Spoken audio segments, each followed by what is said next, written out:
Hello, Guardians. Today is October 7th, 2022. My name's Danfinity, and welcome to Destiny Digest.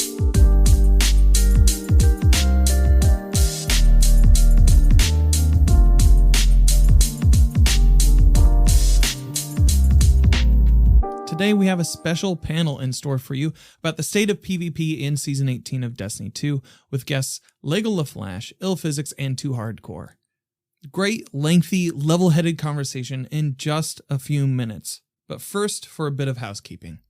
I hope you've been enjoying the show and the panel so far. Next week, we have a PvE Sherpa panel that I'm very excited about, and you won't want to miss it. Please remember to rate and review on your podcast platforms of choice. This is free and fun to do. You can write about your favorite weapons. You can write about your favorite episodes. You can even write about your favorite loadouts in those. And it all helps in the algorithm. This show is also listener supported, so visit ko-fi.com/Danfinity if you'd like to give a couple bucks to keep the lights on. That is ko-fi.com/Danfinity. I'm making special content over there as well, and it's a better cut than Twitch, frankly. I want to give a shout out to Cab, Clancy50000000d, Average D2 Player, Ian, Hobo Scruff, Frosty, and Frank for all pitching in and helping to keep this ball rolling. Now, on to the news of the week in Destiny 2.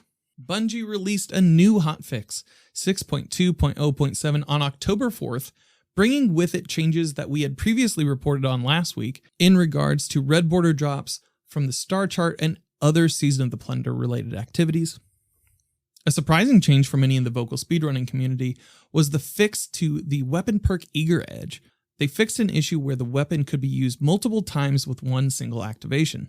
Following this seemingly inevitable outrage on social media platforms, community manager Dylan addressed the hotfix change, stating, "The team was finding numerous issues where the perk could be used to skip encounters, break mechanics, and generally cause issues with the game.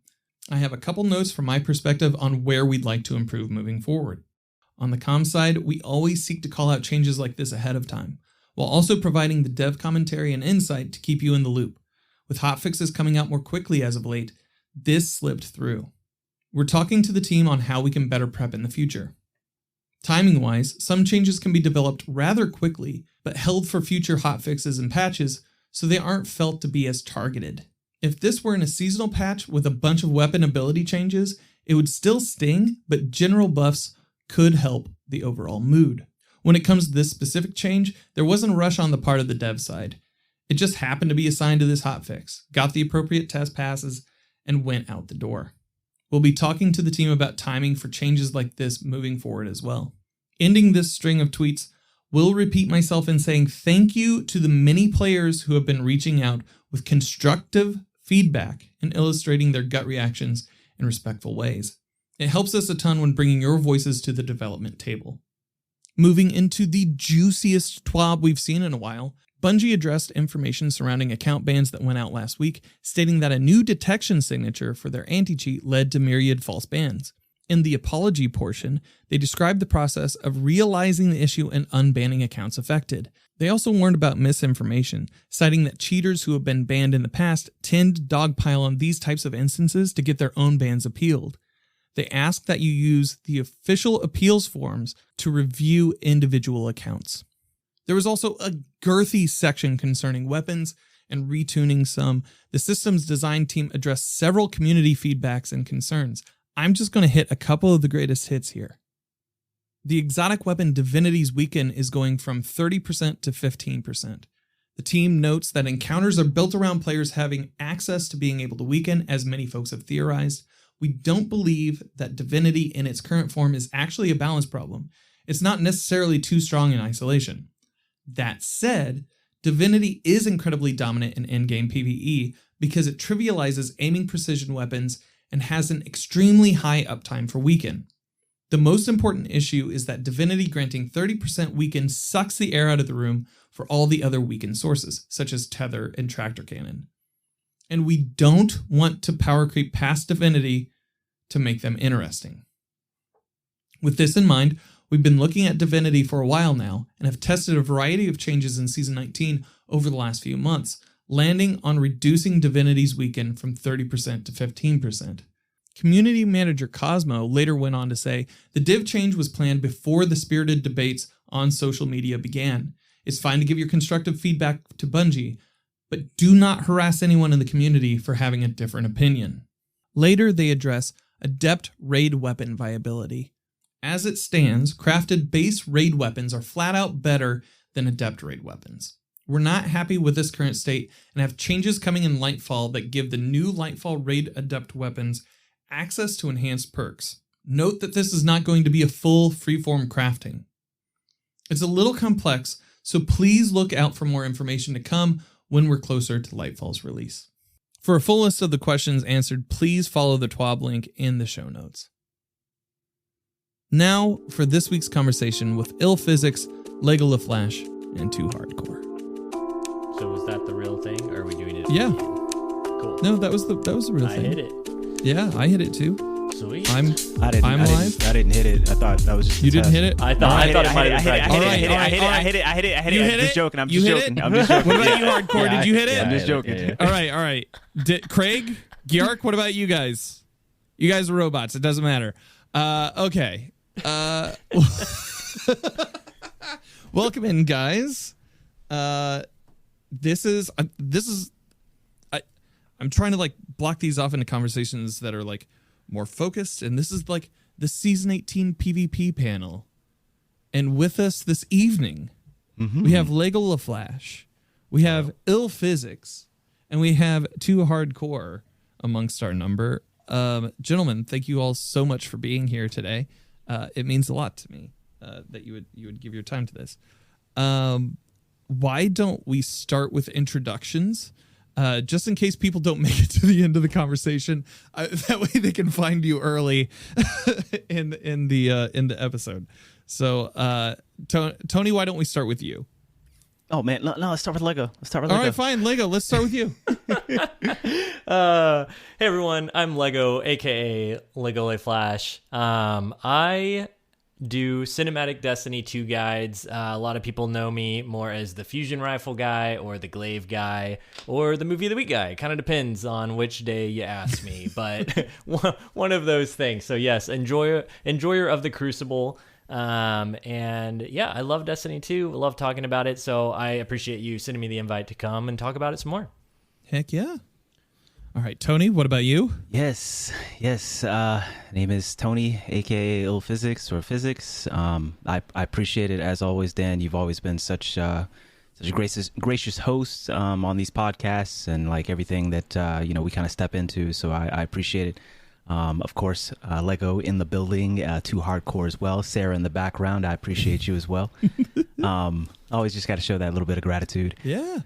I mean, maybe folks know me, maybe folks don't. You could find me IllPhysics on most platforms. Otherwise, you can just find my link tree on Twitter.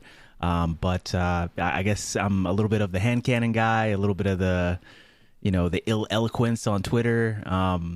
We just have discussions, and we like to play a lot of PvP. I guess you could, as much as competitive PvP is a thing in Destiny 2, I guess I'm that one of those guys.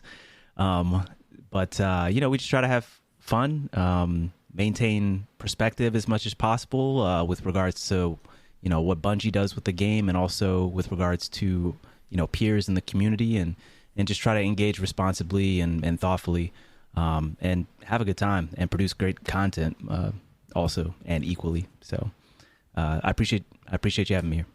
Absolutely. And our man on the scene, boots on the ground, farming out those red borders, leveling those weapons. TooHardcore. How's it going out there for you?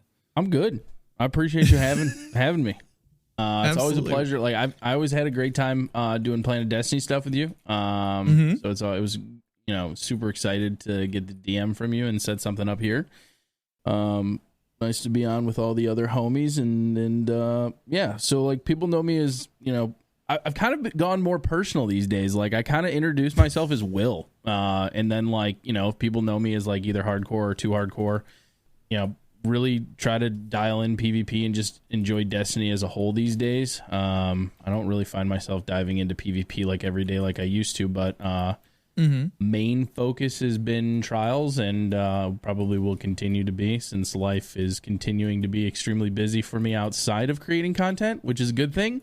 Also a scary thing, because I feel like, at some time, streams flying off the rails some days, but kind of just, same thing as like what Tony alluded to and stuff like that. Just, try to have conversations and spark interest with other like-minded people that enjoy the game that I love, and try to navigate those waters. Tony said that he, handles himself, on Twitter. I kind of take a different approach, a little bit of a chaos type thing. But we still have have constructive conversations and try to be respectful and stuff, and just, shoot the shit over the game. Like I said, we all love. Yeah, you're just sparking the conversation a little differently than I do. That's all. Yeah, that's sometimes I like to just throw the match and walk away. Yeah, big proponent of tweeting, hit and send, and then I think it's Bobby Sox that taught me this one. Muting it after I press send instantly is always a banger. Love that. People get angry when you don't reply to them. So I had Bobby on a couple episodes back, and had somebody kind of call that out a little bit too.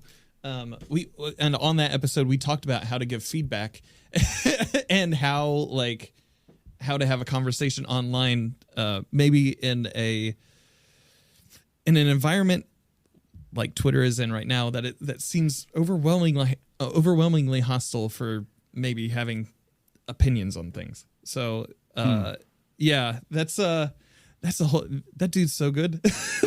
He's so good at sparking the conversation and then challenging people on both sides of the argument about okay, well then where do we meet the middle? I invited you guys all here because you all are very eloquent with your presences online. You guys all are passionate about PvP, regardless of maybe how in depth you are with it this season or in seasons past. You guys are always passionate about it. It is something that you obviously care about, and it's something that you want to see be the best that it can be. And so I've always respected you guys for doing that, and thank you guys for giving your time tonight to share some of your thoughts here. So with that said, why don't we'll just get into it. So how has everybody been enjoying season 18 so far when it comes to PvP, when it comes to control, competitive, and the trials playlists?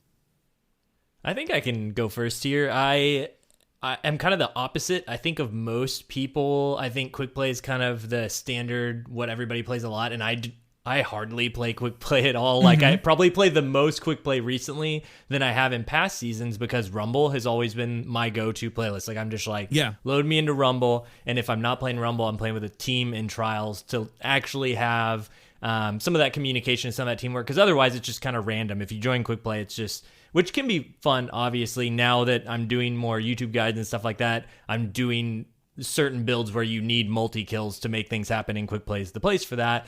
But usually I'm in Rumble, and I've kind of taken a turn this season where it's always been my chill out, I'm just going to go. And because the season started the way it did with the map selection and it kind of promoting disjunction just so much, especially in Rumble, which I don't know how many remember, but Rumble being an 8-player mode when it first launched in Destiny 2 was my favorite chaotic thing ever. And then they took that away until we were down to 6. And now it's to the point where whenever, this is so funny, me starting on a downer point, I'm kind of usually more of an optimist, but the way it's gone over time and the way this season started with disjunction popping up in Rumble of all places so much. And half the team would leave. And then it's just 3 guys who are the most hardcore people there going at each other, which can be fun, but on such a big map where it takes so long to get to the other side, and just and they lengthen the game mode too, so they let it go longer, and it's just all the changes that made it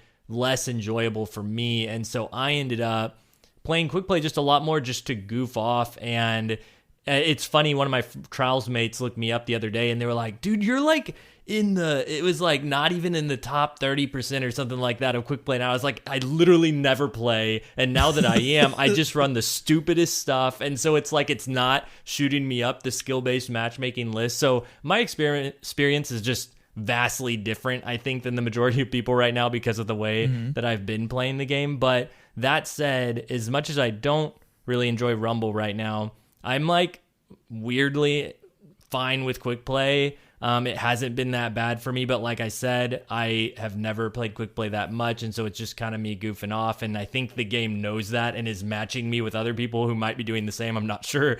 And then with Trials, it is actually, I'm kind of like split. I'm in the middle. I'm really enjoying the new Trials weapons, and that's been awesome, and I am fine with the meta, I think, right now. I kind of like it when the stuff that I use isn't at the very top, and fusions are the lowest used weapon they've been since almost a year. I think more than a year from now. This weekend, it was 5.4% of kills were fusion rifles, and it hasn't been that low since almost a year ago, which I kind of like when they're like not the thing that's oppressive, and it's kind of like, oh, you know, this guy's using this or that. So I don't know. That's kind of like my overall take on everything. I am probably, it feels like, given what I see on Twitter, I'm enjoying Crucible in general more than everybody else is right now. But I am a little more frustrated with the things that I usually enjoy, like Rumble, and then the general PvE stuff like weapon crafting. It was very frustrating for me the way the season started, because I wanted the seasonal stuff and it was just, there was no direct path to do it. So I think my frustrations with the game is more like not stuff that other people would typically be frustrated with. So I feel like I'm in a funny place right now, but I'm curious to see how this podcast plays out, to see where everybody else is, because I think that I'm gonna like, I think I might bring a different take, and I'm excited for that. Yeah, I'm definitely like a Johnny 3 play. Like when I'm farming for pinnacles, I will hop into those three matches, and that's pretty much the extent of my PvP. I don't think I've touched it. No. I did the cannons. Scorch? Yeah, I do Scorch. Scorch is my favorite PvP. And say the reset boys aren't hopping in there for 5,500 grind. Look, Will, it's not like that. we don't do that. Jaden's constantly telling me he's a slayer, so he's doing that on his own time and his own he's solo queuing to 5,500. Yeah, he's solo. Yeah. That's great. But yeah, so I've been like, Scorched is kind of like my thing outside of just getting the pinnacle done. I gotcha. Is there, and I'm curious, since I mentioned Rumble so much, because that is like a primary place that I thrive. Has anybody else been in Rumble much? Does anybody have any experience with that? I know that's not probably going to be the focus of today's conversation, but I'm just curious. Rumble is all I play. It doesn't get, it doesn't. Oh, is that all you play? Well, like, I mean, go ahead. On the week. You go ahead. Like during the week, I to like take my portion of it. Like I used to be all PvP all the time. That's all I wanted to do. Loved everything about it. I've taken a very significant step back to now where if I do play PvP kids. during the week, the kids work is super busy now. And like not only that, but there's nothing to grind PvP for. Like I do enjoy playing. I haven't really ever been a sixes guy. It's too chaotic for me, and I very much like primary gunfights. So it is very frustrating when I'm getting nuked from every ability in the game from 7 different directions at a time. So I've found myself diving more into Rumble this season, just because I know it's more manageable. Like Rumble, the most I get upset about is that guy using Ace of Spades in Rumble. For whatever reason, it really bothers me that I'm getting killed by Memento Mori that I didn't even get, shot by. But that's a different question or a different conversation. But for me, there's just nothing to grind. Like there's no incentive to be in the 5,500 playlist, the comp playlist. There's no ranking system. There's no cosmetics. There's no Not Forgotten. I mean, outside of trying to get a good out of bounds, which is the new seasonal PvP weapon, it's an SMG in the energy slot. It is so kick ass. Oh, can I swear? Sorry. Okay, let's go. Okay, cool. Kick-ass SMG. It's super That cool. seal is The broken. perk pool is nuts, though. So, like, if you... I don't know how many people are aware, but if you reset your rank at Old Shaxi, you get an opportunity or a chance to add a perk to the third and fourth column sometimes. So haven't really been playing sixes, though. But I will say, on another PvP front, dude, Iron Banner was so lit this season. I can't wait for it to come back. Oh, yeah. I don't think I've ever dove into Iron Banner that hard since probably D1. Like... What's the Iron Banner Eruption was the biggest dub since Trials Rework weekend. It was so good, and everybody was having fun. And it was casual. It was like, you know, the loot still needs to be there, but like I was getting out of bounds. Like they were dropping like candy, so that made it even better. I was having fun. I didn't necessarily have Iron Banner things to chase, but I did have a loot incentive to chase, and that's always been it for me in PvP or in Destiny in general. Like I've taken a step back from PvP and PvE because the incentive to grind for things this season just isn't there for me. I'm not really that excited about like the seasonal weapons, like the Plunder stuff. The shotgun's kind of cool with like the Shadebinder build that I run in Trials, but nothing that I really want to bang my head against the wall for. And then like the crafting system, like the Master Raid, it's just been... I don't know. I'm very jaded by some of the decisions that have come about, and I feel bad because I know a lot of people that are good individuals, very talented individuals, pour their hearts and souls into the game. I just think this seasonal model has ran its course, and I wanted to tweet the other day. I think the biggest thing that we can do is Bungie needs competition within the space to exist, to push the devs and the higher ups in the studio to maybe strive for a higher achievement within like the seasonal model, because right now it's just feels very copy paste and the story's always excellent, but like the same thing. So I've kind of dwindled my playtime this season, and that's kind of why. Yeah, I feel like I'm seeing that a lot on Twitter. I feel like each season toward the back half we get a little bit of burnout from the community. But I feel like it's compounding season over season, and that it's happening earlier. Earlier every season. Yep. And like usually it doesn't happen until after GMs come out.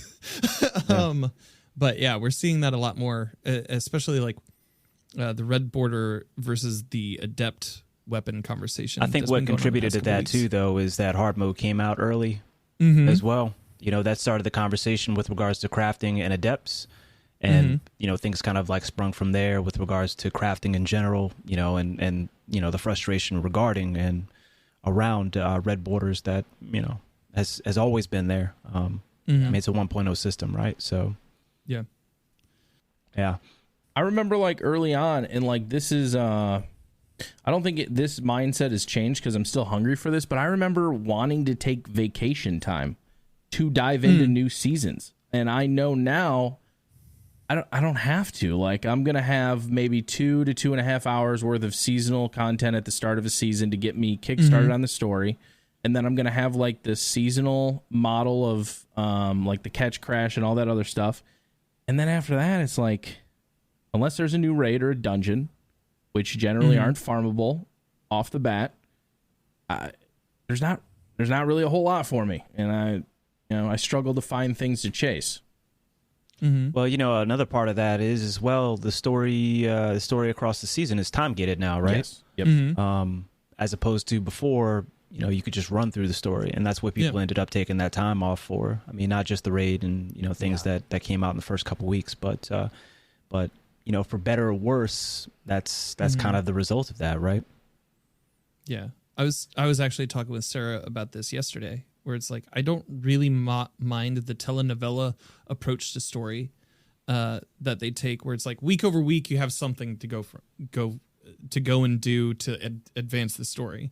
I do mind having the rewards or like the table be locked down. The table that actually contributes to your rewards throughout the season. I feel like that should be separate from your story progress, and that just doesn't feel like that feels like a pain point. But Tony, how are you enjoying PvP?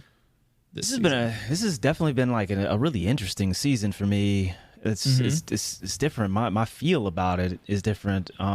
I was thinking about this a little bit. I think yesterday or the day before. Pros and cons, right? I do think that I would personally like it if they went less telenovela basically and go back. I'm just not excited anymore. I'm just not excited anymore. Before, I feel like people could choose to take content at their own pace, or people could blow through it, take a week off of work and really just sit down and just really get into it and grind your teeth on it and just really, I don't know, like I don't even play the seasonal story most of the time now. I really don't. It's a really good story. I started out last season really intrigued by what was going on with Crow and that storyline. I thought from what I saw, it was a really great, but I got lost in it because it takes another week for the next part of the story, and I just lost interest. Yeah. Netflix exists, people.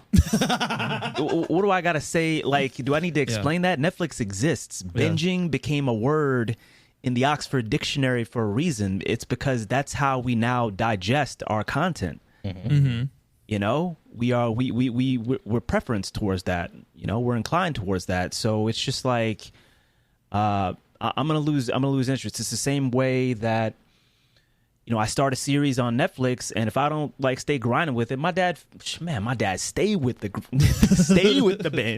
binge. What is that? What is that show? It's called starts with the M. It's on Netflix. It's called I can't remember the name of it. Man, I just lost it. But either way, this is, like my dad just blows through those shows, and it's a very compelling show. I watched the first half of the season or whatnot, but I just got busy with work, right? And I never came back around to it. I lost it. So my point is, there's merit to the telenovela type thing, but I do think I just don't get excited anymore about new content. That's what it's come down to, and that surprised me when I started thinking about it last couple of days ago. And I think that is honestly, I feel a little more common of a sentiment than Bungie would like to admit, and I think maybe we should go back. As far as PvP, so I don't dilly dally too much. As far as PvP, it's been just a really weird season. I mean, folks that are frequent the content on the channel, on the Twitch channel, we have our own community branded scrims that helps to get people of all experience types better at PvP. Me just sharing that experience and providing an encouraging, non-toxic environment for folks to improve at whatever they're trying to improve at and at whatever pace they're trying to improve at, and just make that as cozy as possible whenever folks come through, because obviously scrims can be really intimidating, but there's a lot of improvement focused folks out there trying to just get a little better at the game. So we try to make it as rewarding, the rule set, try to make it as rewarding as possible as far as the gameplay, but also ensure that if it's mixed lobbies that, things aren't allowed where, for example, Sunshot's not allowed. Sunshot's not allowed because if I put on a Sunshot and I drop in there, we have 4 levels and me as a level 4. If I drop in there with like a level 2, it's going to be oppressive. So it's not like I don't have plenty of other hand cannons to use, number one. It's not like I can't continue to work on my hand cannon shot that's going to definitely translate back over to Sunshot whenever I do end up putting it on. My point is rewarding, not oppressive for folks that are a little less experienced at the game, and just an improvement focused on toxic environment. And I've been doing that, but I haven't even been doing much of that. Yeah. I haven't been playing much. I've barely touched quick play. Skill-based matchmaking freaks me out. Not because I don't like to sweat 24/7, because I love that shit. I'll do it whether it's skill-based matchmaking or not, because it always makes me better at the game, or at the very least I'm getting some clips for some content to put on Twitter. But it freaks me out because it's just like I played year one, and it latency and lag, that shit is just scary, and it makes a difference. Oh, that leads me back around to what I was going to start with, was Rumble. I rarely ever play Rumble, ever, in the whole of D2 and even in D1. Why? Because at a certain skill level, I swear to God, it starts pairing. Well, I mean, people that have better latency with regards to whatever, the network, etc., whatever hybrid mojo magic is going on in the background, I can't kill them. You know, they're one step ahead of me. Literally the last time I played, it was on stream. Literally last time I played, this person was like a half a second in front of me, and I couldn't, like, there's nothing I could do, and it's not fun for me. It's not fun for me at that point. It's not fun for me. I'm sure my Rumble folks know when you see that type of person there, it's not their fault. It's just the way that it is, and it's the way that P2P and a hybrid system like works. And so I see that a lot, and I can't stand. Before, cheating was like a thing that absolutely frustrated me and ultimately led me to quit the game for 4 months and go play Apex until they got that shit under wraps. It was lag and latency that just killed the integrity of PvP for me, or just frustrated me the most, because it doesn't matter how good I get. It doesn't matter how much I improve. It doesn't matter how intentional I play. It's just like I can't counter that. I can't counter that. Right. And even if I can counter it, it's really difficult for me to account for varying degrees of latency desync in order for me to make a play against this person, but then go back to playing normal against this person. And cheating, last thing I'll say, and I'll toss it to somebody else. So cheating is a really good example of that, because back when cheating was rife on PC, right? Rife on PC, you had to play cheaters totally different. Right. Totally different. It changed up my whole play style, because I'm also not a sniper, which was probably the most effective thing against cheaters, was sniping. And so it's to a lesser degree, it's the same thing, and I don't like that. I don't like that whatsoever. I don't like that whatsoever. So Rumble has never been something that I've been like huge on. PvP this season, I mean, you know, I mirror everything that the homies Lego and Will have both said with regards to incentivized loot, and the playlists with which you guys frequent. I mirror that, but also I just mirror the fact that, or I just state the fact that it's just less. I'm just less excited about Destiny 2, and that's a pro and a con, because I'm less serious about it, which actually leads to better engagement because I can step back a lot more. I feel like it's led to me being a little less emotional, a little less frustrated, and I can step back and see different perspectives a little bit better when I discuss things with different folks. But yeah, huge point. Like retweet, favorite, whatever. That is like. That is such a good point, because I feel like maybe like a couple seasons ago, if I would have launched the tweet I did this afternoon, I'd have been muting people and being super aggressive because of how like passionate I am about my perspective. This man too hardcore. Yeah, now I just mute and keep it moving. Like, cool, you have a different opinion, you're not informed, you want to, I don't have time for it. Yeah. I am curious about something you said, Tony, with the, because I was thinking about your PvE episodic like thing we were talking about with the episodes, because I'm kind of like on the other side. I don't want to dive into PvE too much, but I like the episodic story stuff, and I wish they would flip it and make Crucible more like I would like the story all up front, of course, but I don't mind everybody getting engaged every week, but I almost want to see it more like that with like Crucible, like getting like more like stuff every week, or even just having more stuff in general for Crucible. Like we were talking about rewards, like I feel like we used to have a whole fleet of weapons that you got, at least in D1, like when a new season came, it was like new Vanguard weapons, new Crucible weapons, that was like your season. And now you have like the one weapon Will was talking about, the SMG, that, which is cool that it gets so many things, but in Crucible, once you enter in, there's the one weapon, let me check out this one thing, and then that's kind of it, other than trials, which you have to wait 2 weeks for or whatever before you can even play. So there's nothing for Crucible players to really do other than just rank up. And so it's like, it's almost like we need that story component, or that thing that PvE is getting. We need something new for Crucible, where there's something for us to dive into and dissect, and new stuff to shake up the meta. And I think lately it's probably been the ability stuff. Like we haven't really mentioned Arc 3.0 this season, but that's like the new thing, what's shaking things up. And I am enjoying that part of it, but I do think that rewards is something that keeps coming up for us. Like I noticed all of us kind of hit it that a little bit. And so I'm curious, what are the rewards that we're like, that we're all like wish that we had that would get us more incentivized to play more, or would it increase our enjoyment of the Crucible? So to tag on to that, I feel like being a PvE guy and seeing like the PvP side not really have as much reward as I think I get, if that makes sense. Mm-hmm. Like, because I have GMs, because I have like raids, because I have things of that nature, there's stuff that I am going for builds to take on like solo dungeons and stuff. Like right now I'm currently working on Grasp of Avarice.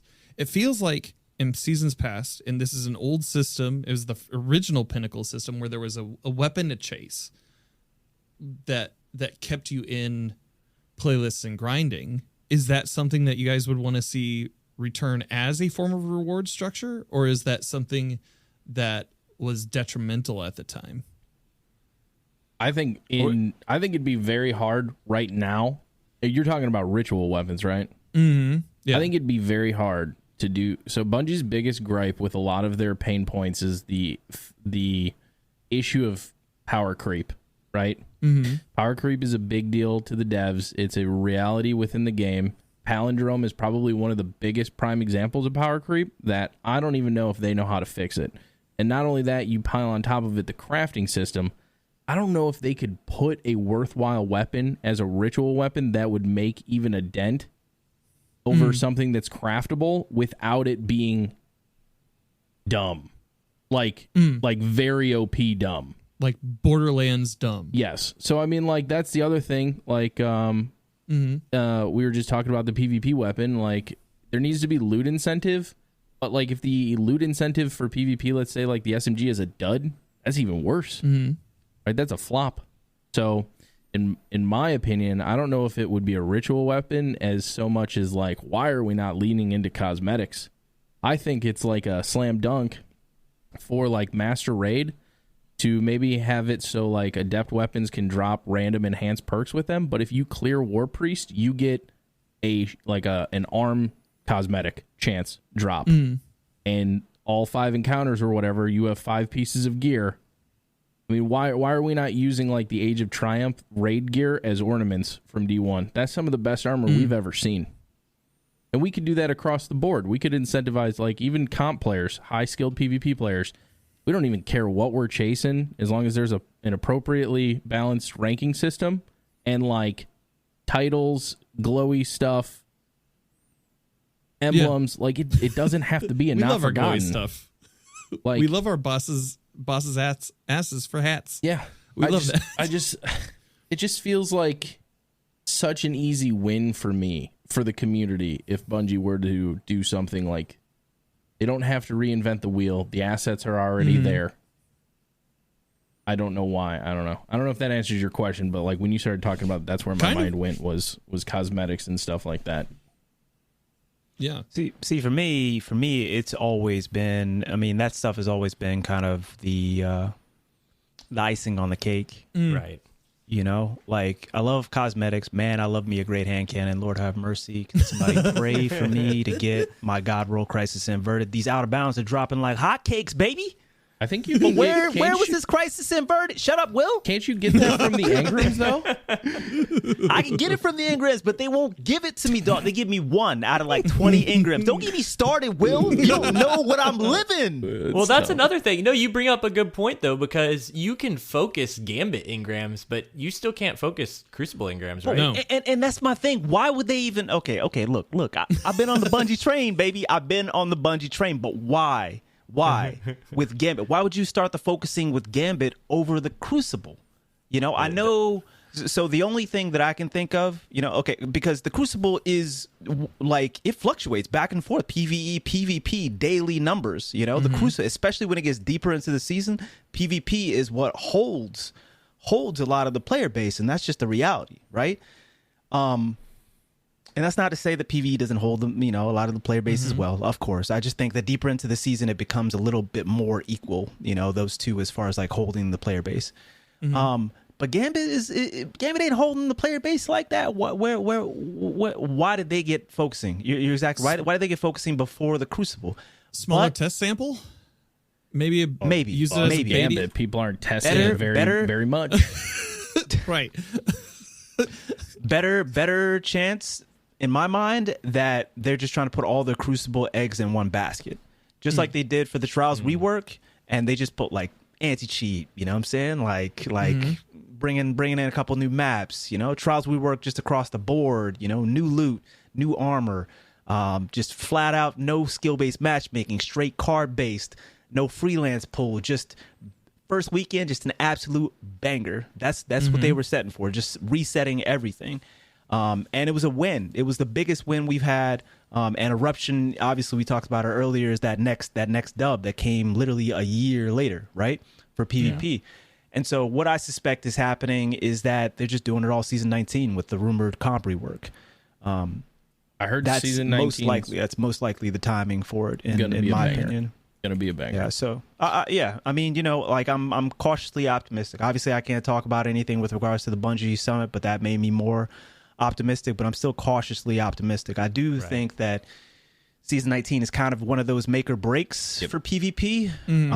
That is, I mean, if it breaks and it doesn't come through, and believe me, I'm rooting 150% for it to come through. But if it doesn't, it's gonna be one of those times where people are gonna dip. You know, for other games, I do truly believe that, because if what's after season 19, Final Shape for PvP? No, I'm just saying. There's nothing. There's nothing really. There's nothing. You have Strand. I mean, after Strand being introduced. I'm not. Yeah, that's true too. That's true too. You know, which is a huge gamble always for PvP. Yeah. But my point is, nothing on the roadmap is obvious to us to bring PvP back if PvP falters season 19. So it's going to be a time that people end up taking a pretty strong break, because nothing's been stated to be on the horizon to try to redeem that. But, you know, going back to kind of like what you said, what was the original question? It's always been about, like, I'll just cut right to it. Maps, man. I'm just getting bored of the maps. I've got huge map fatigue. It's always been the intrinsic enjoyment of PvP first. You know, the competitive element of it, the maps, and the unique Destiny feel of it. And then, you know, it's a close second with regards to chasing, you know, great guns, specifically hand cannons, shotguns have always been my thing in D2. And then maybe some cosmetics like after that. And who doesn't love cosmetics, especially us super competitive folks? I mean, we love to flex stuff. Just like Will said, we love to flex stuff. What about where would you rank game modes on there, Tony? Is that like a I'd rank game modes. Game modes definitely up there, because Eruption was a dub. I would say that's pretty equal to maps, but man, do I have map fatigue. You know? Map fatigue is definitely up there. I could still play like Control and Clash. I could do that. I wish they would just... One thing that definitely like burdens me whenever I step in is I'm just like, man, this map again. Yep. Yeah. I do feel... I wish they would just refresh things. Like, I feel like... I mean, what are you going to do to Clash, right? Clash is the age-old thing. It's been around forever, but we have seen that Bungie is creative with game modes. Like, Eruption was a full-on slam dunk. I don't expect every game mode to be like that, but, like, it just feels like we get bits and pieces and for lack of a better phrase, scraps as the PvP community. Like, Tony, like that example of Gambit, prime example, but even furthermore, like, I don't think people realize every like Vanguard, Shax, I'm not sure of Gambit because I try to avoid that game mode, but like all of them have the reset your rank, add a perk to a gun that drops from the playlist. Saint 14 doesn't have that. Their flagship PvP game mode that they, you know, the bread and butter that keeps the players playing throughout the weekend or whatever, doesn't have like simple things like that. And that to me just feels like a misstep. Like RNG, you talking about just random drops? Well, like I don't know how they would do it in Trials, but like so when you reset your rank in Crucible, that out of bounds gets an extra perk, so you can technically get 6 total in column, or 3 in each column 3 and 4. So like, what if you reset your Trials rank and then it added another possibility to drop an extra perk on like your Adept, or if you turned in your card?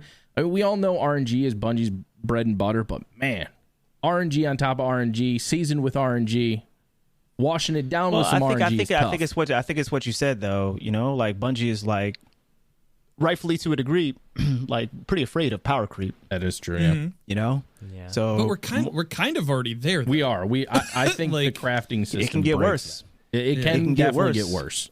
It can definitely get here. I mean, Ostringer ain't out here really breaking the meta. Let's keep that in mind.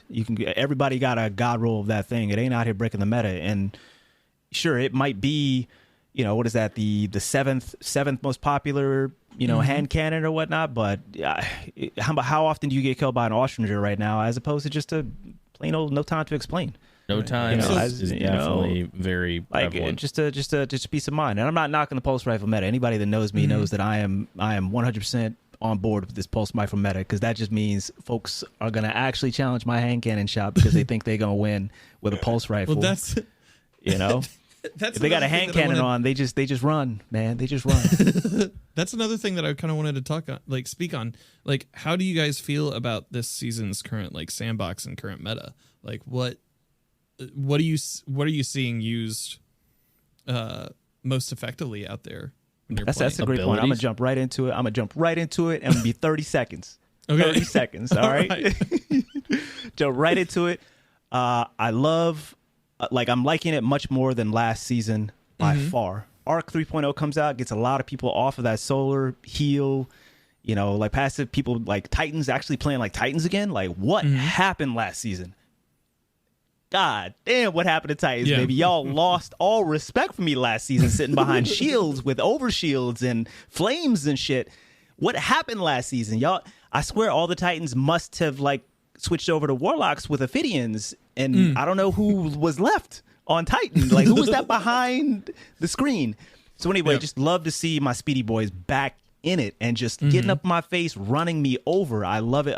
That's been the most rewarding thing for me to see as far as the player base and the shift is people actually pushing again, people actually getting in your face, and you know, the 3.0s kind of all being relatively equivalent. Obviously Stasis needs a little bit, just a tiny bit more love. I'm afraid to say that because I don't need more freezy stuff, but I love pulse rifles being on the table. I don't like hand cannon metas. I don't like hand cannon metas because that just means inevitably hand cannons are going to get nerfed. People need to just be, I mean, they are the premier competitive weapon in Destiny. Get better. You know, people complain about SMGs against hand cannons. Whenever we have scrims, somebody's whining about an SMG in their face. Get better with your hand cannon. I don't hand cannons aren't supposed to be. Everybody feels like they're supposed to, just because they're the most. They are objectively the most, you know, competitive weapon in Destiny and have been, but that doesn't mean they just supposed to be easy, you know, or they're just not supposed to have competition against other weapons. Pulse rifles, like, get better at defining your engagements specifically for a hand cannon. Bungie has done a fantastic weapons team. I could just talk about it all day with weapons team. Big love to Merc and Chris Proctor. Anyway, I'll let somebody else, but I'm liking it a lot better than last season. People are actually moving around a little bit more. I mean, we can definitely get a little bit more movement and a little bit more push, a little bit more aggression, but I'm liking the trend that I'm seeing.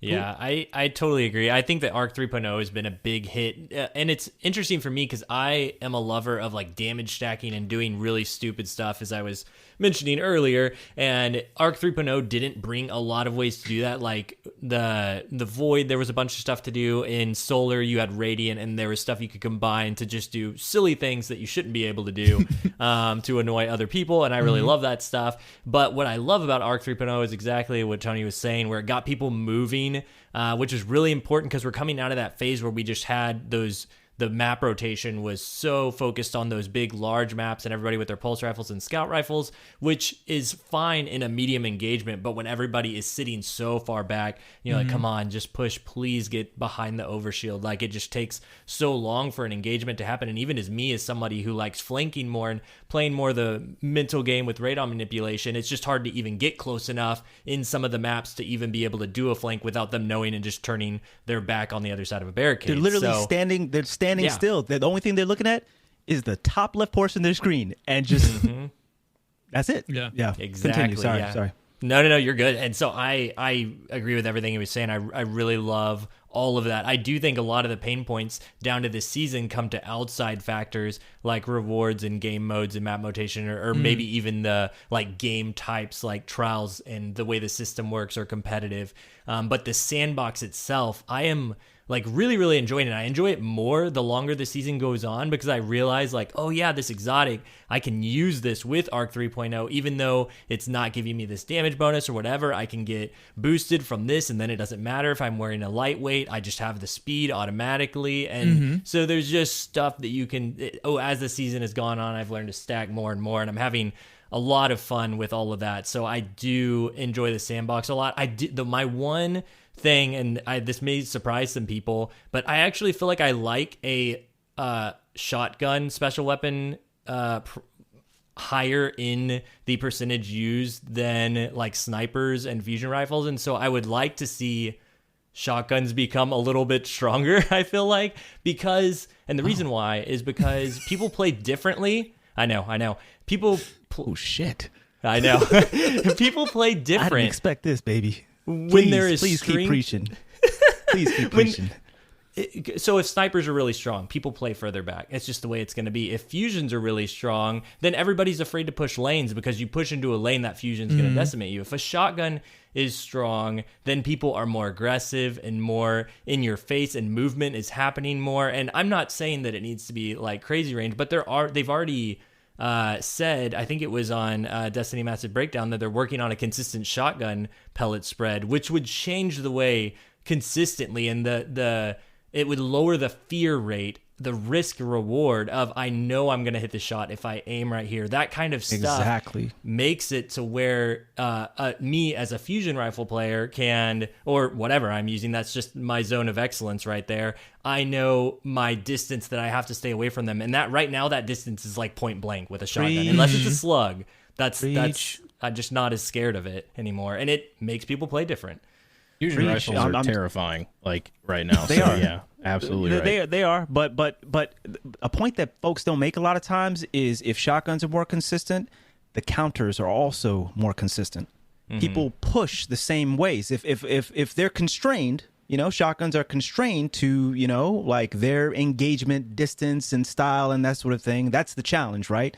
Is to keep it constrained so it's not like Forsaken shotguns, and they're just mapping everywhere, left, right. It doesn't matter how you move. It's just going to hit, and it's going to hit for a one-hit kill. But if people actually got to be on it, and, they have to push and engage and close distances in a certain way, then it makes it more predictable. It doesn't mean that there isn't a skill gap surrounding it, but it means that the counters are more consistent as well. And that's something folks don't keep in mind. Fusion rifles are a great example of that. A great example, because fusion rifles are actually, like, yes, fusion rifles are scary, but they're mostly scary, honestly, because fusion rifles haven't really been a strong meta like they are right now since like ever really. Maybe in D1 for a time, there's a time in like year one where I wasn't like crazy like into, well, I didn't even play. But in D2, at least on PC, my experience is fusion rifles, people don't even know how to, like, they haven't been meta, so people don't even know how to counter them. And so they're surprised by it. And they also feel like, man, I shouldn't have to do this because I wasn't having to counter this like this before. So I shouldn't have to count. Fusion rifles shouldn't be that strong. I shouldn't have to counter this. So my point is, fusion rifles, I feel like, are really in a really good spot right now, because if that person has a fusion rifle, they are quite consistently counterable.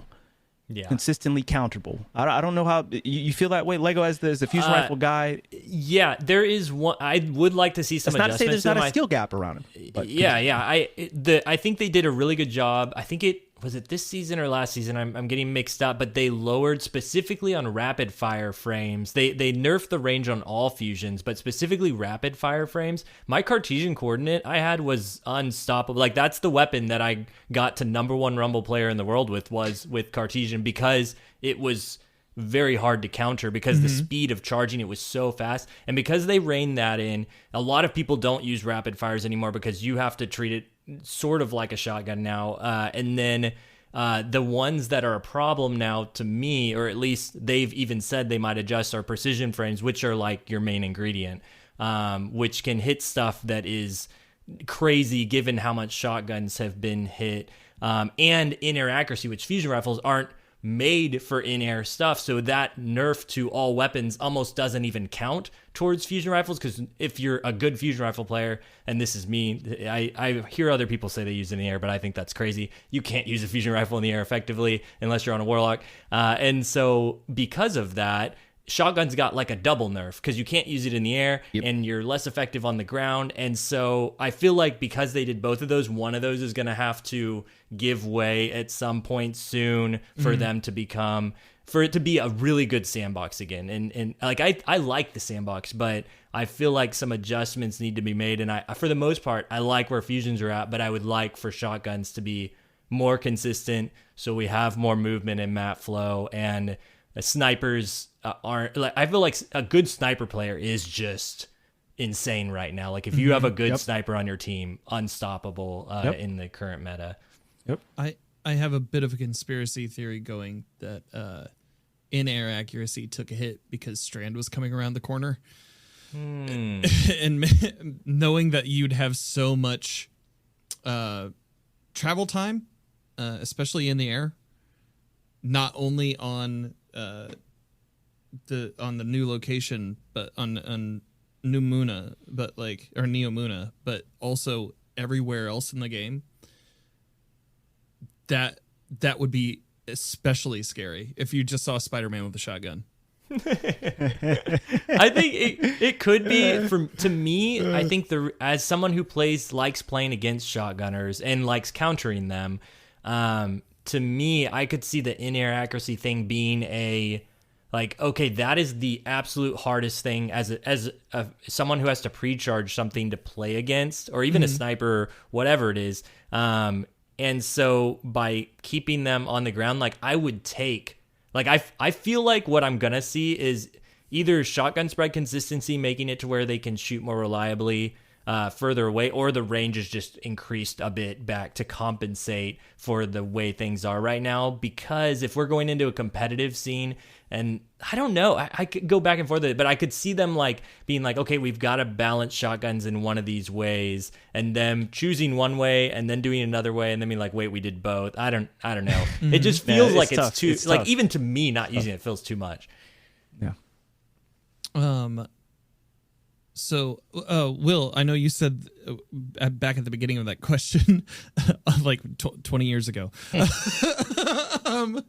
I know you said that you saw like a lot more like ability spam, like or like abilities being used in the sandbox. How, like, you want to expand on that? Or? My perspective with this is solely, I mean, I spend like degen hours in trials, so my experience comes from a 3v3 standpoint, where like reses and stuff are super important. So like, when they told us they want more focus on gunplay, I was super excited. Like, I don't get as excited as Tony does about hand cannon fight, but I do love hand cannons. Like, I take pride in my primary shot. I don't really think shotgun plays are all that cool, or me sniping is all that cool. I get super juiced when I 9-tap 3 people. Like when I hit all headies on 3 people in trials, that. Yeah. I get excited. I get very excited. So like now I just feel like everybody's throwing the kitchen sink at me sometimes. Engagements are always open with grenades or melees. I am guilty of it. I have a tier 46 Shadebinder build that has Penumbral Blast up every 20 seconds on a bad day. People do not like me in trials. It's fine. I am there to get people flawless. But I recognize it as an issue, like, and it's not just me. More people are leaning into it. Zone trials is a breath of fresh air, gets people moving around, similar to like what Arc did. But we also landed in a situation where, like, if you're really going for it, if you're not playing Bubble Titan or Warlock, you're really shooting your team in the foot, and that is very frustrating because I don't know how they balance that with the other supers. I don't know what the answer is. I really don't. I like tiers, yeah. I mean, I don't want to screw PvE though. That's the other thing. I know people get angry about it. Can we make them different? Tier 4 bubble ain't gonna hurt nobody. Yeah. And even if tier 4 bubble, you keep it at tier 5, you literally just move Chaos Reach up to 4. Yep. You just give it an extra counter. That's all. So therefore, it's a deterrent for folks to run bubble because you just know you're gonna get a pop by an additional couple things. And then that's all. Small little change like that. I've said it before. I think that would be enough in order to get some additional diversity. Yeah, that's true. It's just a deterrent. It's just a nuclear deterrent. That's all. But as far as like go ahead. I was just gonna say, if there's a Trials game I have where there's not a Bubble Titan or something else that has one of those super fast supers and there's no supers throughout the game, or if it goes to 5-5, that's the only time, or 4-4, that's the only time we see it. That's like the best feeling Trials game. I'm like, that was so clean. And like I love abilities. I love like throwing the kitchen sink. I'm that kind of player. But at the same time, supers are so make or break a game that a match that I'm totally with y'all on this one. If a Trials game does in fact, and we saw this on Bannerfall a bunch, I'm running tier 6 Shadebinder, so I don't get my super for like 7.5 minutes.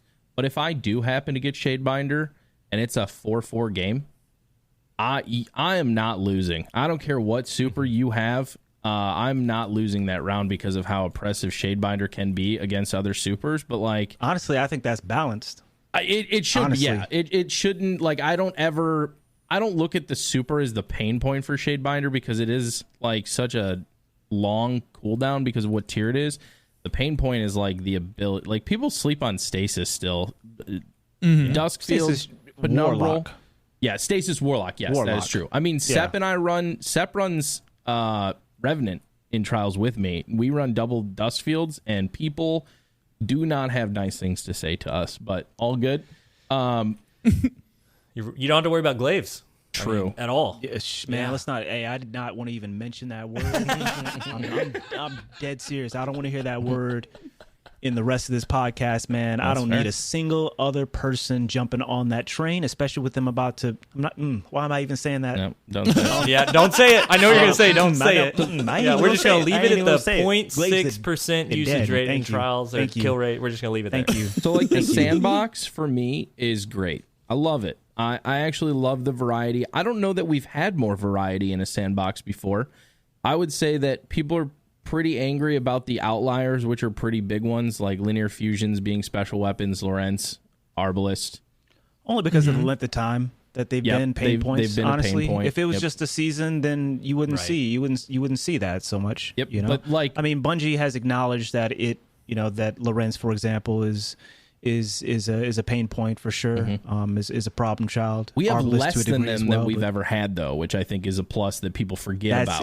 Thank you. People do. That's forget always about a huge point to make because Destiny, like people have this expectation that they're just going to be no Lorentzes, no Arbalists, and that's just not Destiny, man. It won't ever be Destiny. But I don't load into Trials. It's less about that, and it's more just about just making sure it's not a plethora of that stuff to the point where you're just running into 3 people every game with one of those huge. If you don't have that, you are losing. Is what I like that does not exist. That there is not a universal loadout.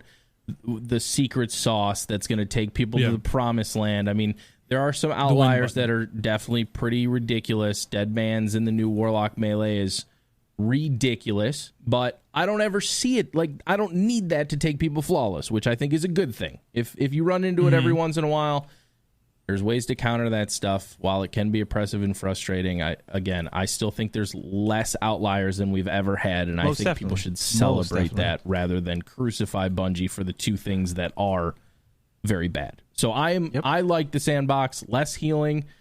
Really sad what they did to my Arc Warlock. But I appreciate people not throwing 50 healing grenades. You ain't deserve it. Y'all Arc Warlocks. Well, I just moved to Shadebinder, which is even worse. So everybody's going to be miserable about it.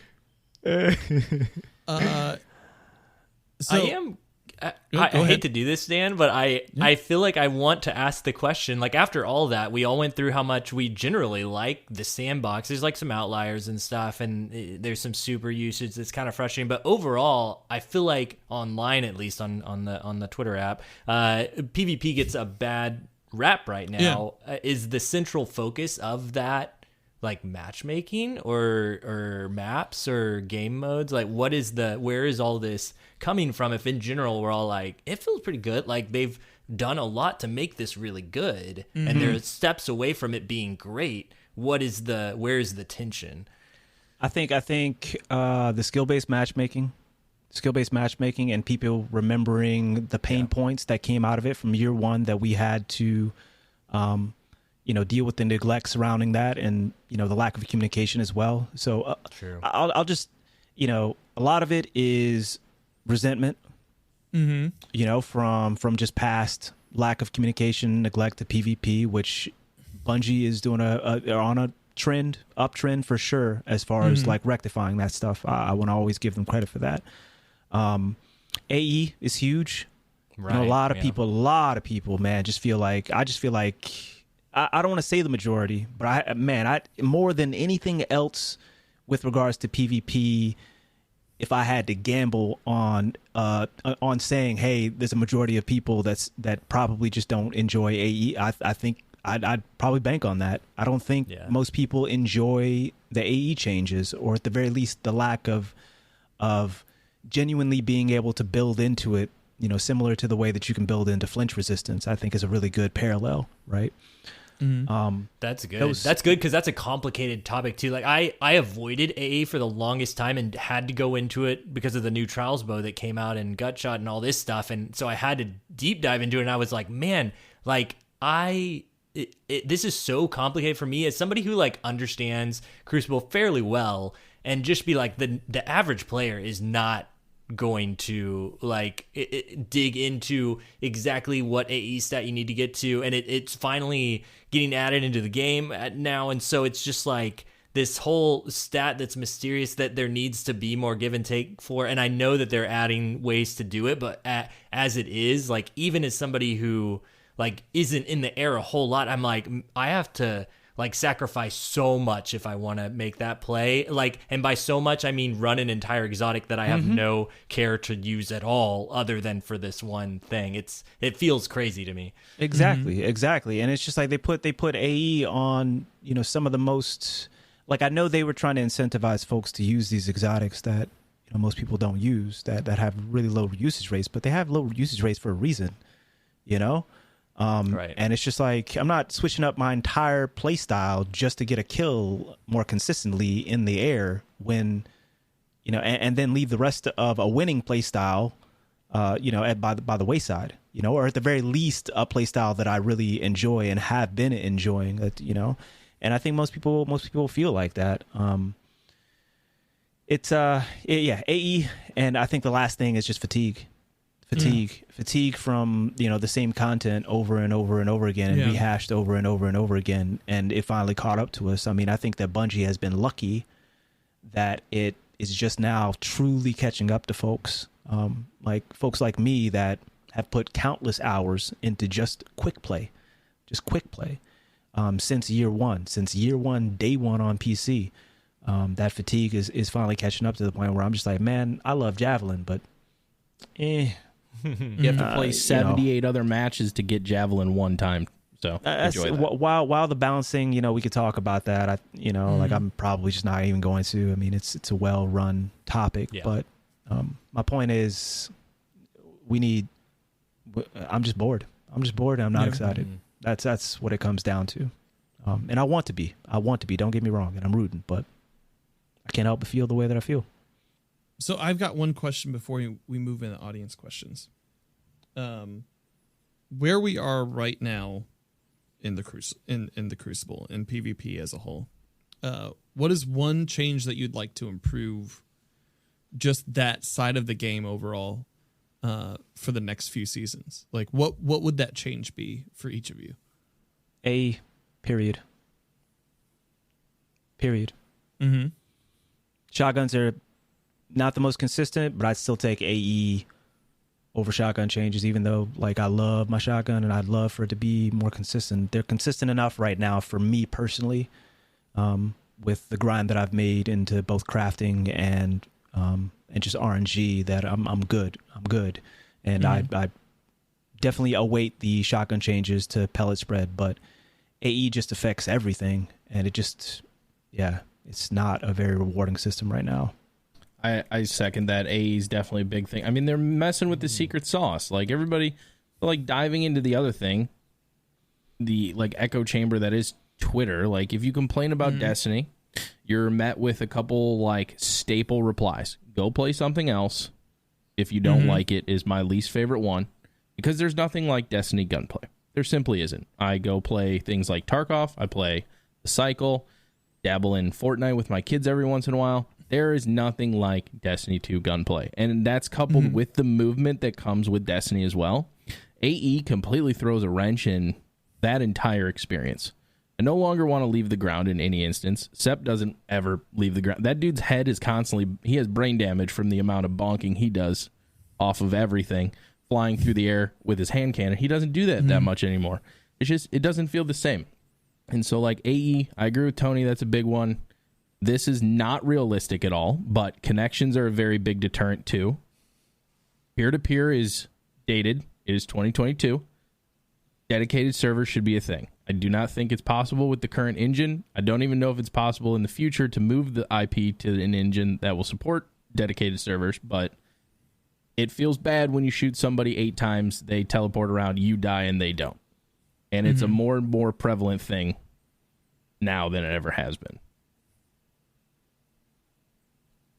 That's what those two. That's what I would change. Yeah.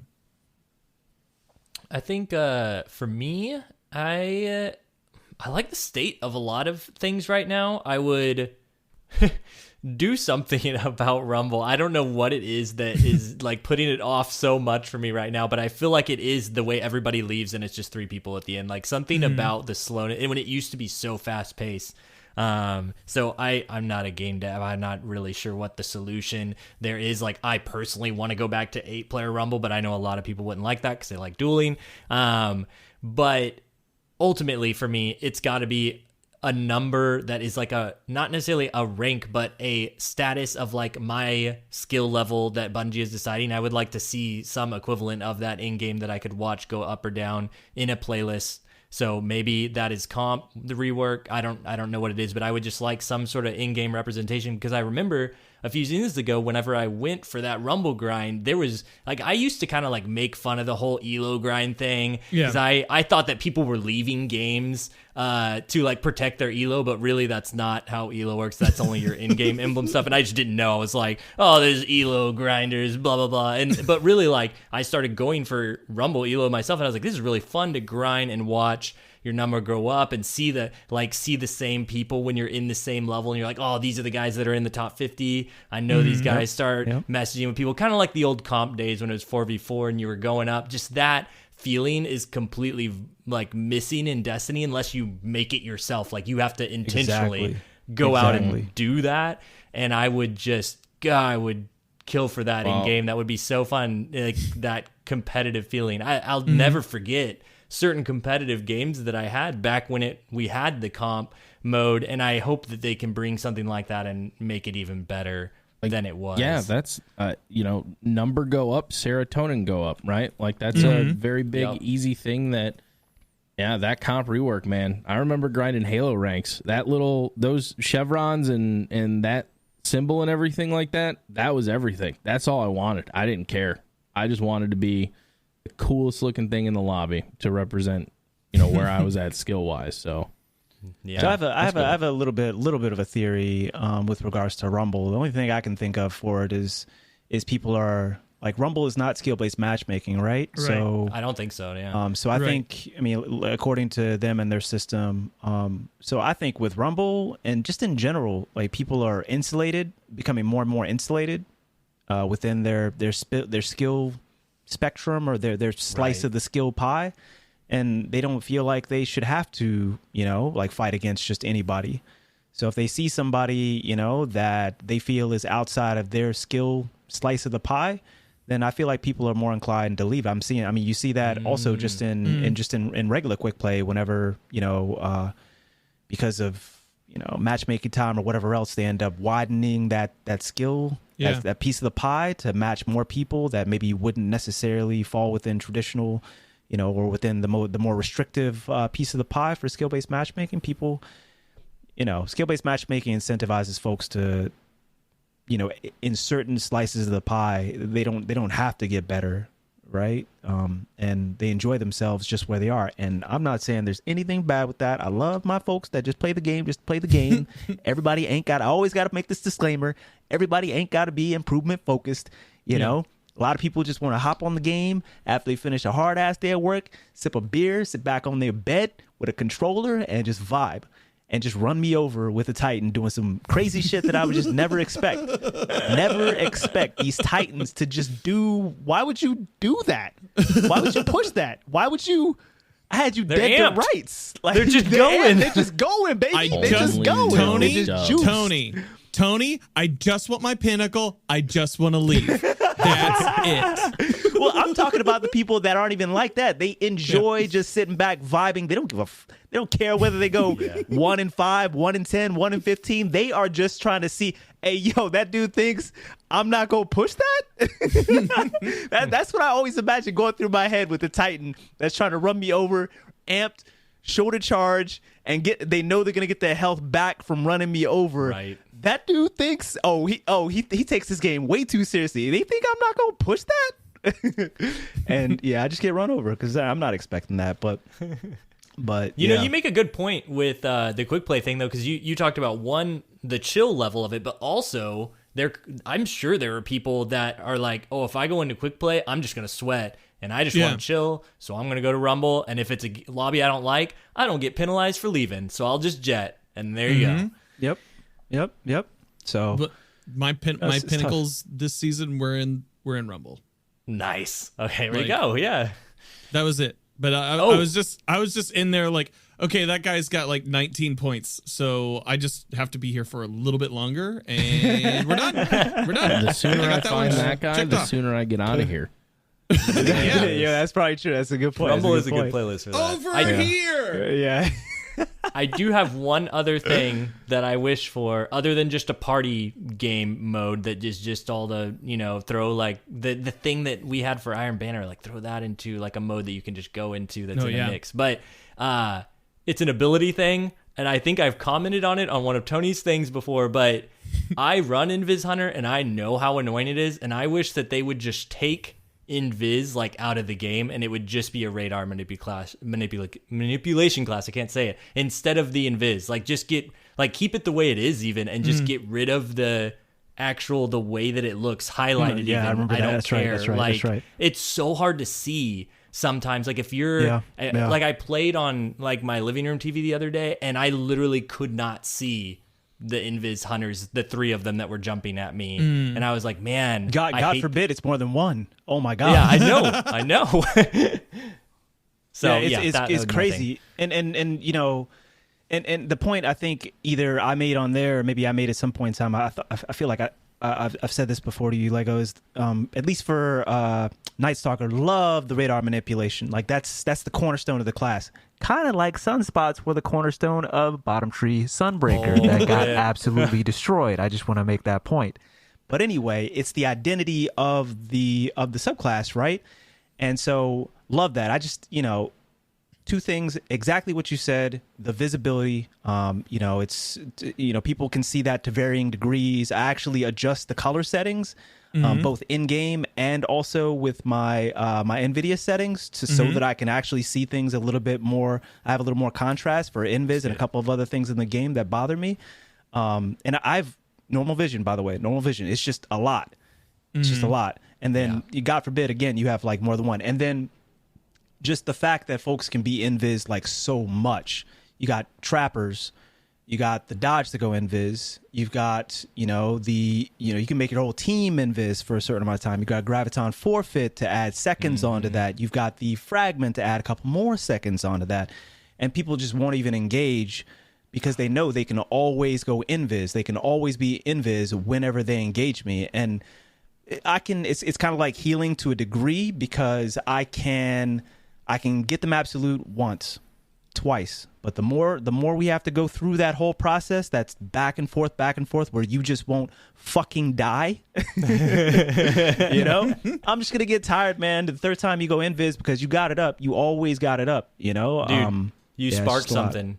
just now for me. The way that AE is so frustrating, it needs to be that for Invis. It needs to be that for healing. Like, you have to go all the way into it to where it's almost impossible to get it to work that much for you. Because that's how, like, the amount of frustrating that a good player in the air can be is definitely the amount of frustrating that an Invis player can be, or a healing player that's just healing. Like, it needs to be that and right now Invis, like, coming from someone who ran Graviton before all the Void 3.0 stuff, you don't have to do like anything to spec into it. You just like, oh, here, fragment here. I'm not sacrificing anything to be Invis all the time, and that's crazy.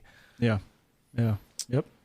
Yep. And let me just double down on that. Like, I'm all about facing that one out of 100 players, 100, 150, 200. You know, it's more than that. You know, like if somebody's truly super specialized, that weapon right now that we shall not speak the name of, the 0.6% or whatever. You know, they committed. You know that person that brings that weapon into trials, they use that shit. You know, they are a glaive player. They're a glaive player. And I love seeing that. I honestly love seeing that. And I love when the sandbox allows people to specialize when they truly invest in both that play style and that build, when they're required to do so. I love seeing that player. But you're right. Exactly what you said. There's very little to no investment in just going invis. And And the same thing with healing to a degree. Yes, I was gonna say the same thing. Yeah, man. Absolutely right. Getting into audience questions here, we have about 5. One's phrased like a couple of different ways, so I'll choose the one that's like maybe a little bit more like concise. Jafaniel asks, genuinely curious, how do you guys play and stay motivated playing PvP with its current state? What is it that keeps you coming back? For me, it's personal achievement, like whether it's a new perk that I'm like, oh, like this week it's like Golden Tricorn. I went so hard on that perk, just trying to figure out like what are the ways that like everybody looks at it and is like, oh, this thing's kind of complicated. I'm never going to use this in the Crucible. I'm like, oh, I'm going to use this thing in the Crucible and I'm going to make it work. That kind of stuff is just like put it in my veins. And then also the personal achievement of like doing something in trial, like running trials solo. Like that is, I run trials solo so much, even though you just get blueberries, and like adapting to your teammates and learning like, okay, I'm with these guys and they're playing all the way in the back. How do I make this work against the people that I'm playing with? It used to be playing more comp, but I don't really do that anymore, doing the Rumble thing. So it's personal stuff. And that's why I think I'd like to see more of the game promoting that. Like, hey, do this thing, get this rank or rewards, whatever it is, them promoting it. Because right now I'm kind of just doing it for myself, and that's what keeps me motivated to keep playing that or helping others. I do like, I don't do trials carries or anything like that, but just like friends that I know, they're just like, hey, I'm trying to do this thing, let's do it together. Like, oh, I'm not very good. Oh, who cares, man? Let's just jump in and let's just do it, you know? Definitely. Those are the two things probably. Quick devil's advocate. Is that relatable to the average person? How much of that is the content creator in you? So, for example, you saying, man, I'm really trying to make Golden Tri. Would you really be trying to make Golden Tricorn work if you weren't going to make a video on it? Most people are most people really going to be doing that off of just no content creator motivation? That is a good question, and if I hadn't have only started this like 90 days ago, I wouldn't be able to answer it. But because I just started doing videos, basically, yes, I would still be doing it. But that is a good point. Videos, I don't think by the way, everyone, Legoleflash on YouTube, you should check them out. Go check them out. That bow video is badass. It's crazy, man. This dude just came out. This is the definition of somebody just came out of fucking nowhere and is taking YouTube by goddamn storm. Y'all got to go check out this Legoleflash. I don't even know him. It's crazy, man, just out of nowhere. Well, yeah, that's a good question. That is a good question, because that is something that has been kind of like in the back of my mind with a lot of our feedback. Is like, we are atypical players. Right. Every person here is an atypical player, and I was also talking with Sarah about this last night. It's like, I want to know what the median player does, because that's where Bungie's looking.